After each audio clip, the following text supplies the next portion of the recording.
উপস্থিতি মুসলমান ভাই সকল, আল্লাহ তাবারক ওয়া তাআলা আমাদেরকে কেন সৃষ্টি করেছেন? তিনার ইবাদতের জন্য। তিনার যদি ইবাদতের জন্য সৃষ্টি করে তাহলে আমরা এখন আছি কোথায়? অবশ্যই আমরা জানি যে আল্লাহ সুবহানাহু ওয়া তাআলার প্রিয় স্থানে আছি, ঘরে আছি, আল্লাহ সুবহানাহু ওয়া তাআলার ঘরে আছি, মসজিদে আছি। আল্লাহ তাবারক ওয়া তাআলা শুধু এই মুসাল্লিকে সৃষ্টি করেননি, পৃথিবীর সমস্ত মাখলুককে সৃষ্টি করেছেন। তো আপনার কাছে প্রশ্ন, আল্লাহ তাবারক ওয়া তাআলা যদি আমাদেরকে ইবাদতের জন্য সৃষ্টি করে থাকে, তাহলে এই যে যারা সালাত আদায় করতে এখনো আসেনি তারা কারা?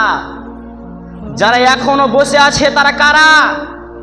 এই যে আল্লাহ তাবারক ওয়া তাআলা কুরআনুল পাকের মধ্যে বলছেন, ওমা খালাকতুল জিন্না ওয়াল ইনসা ইল্লা লিয়াবুদুন, আমি মানুষ এবং জিনকে সৃষ্টি করেছি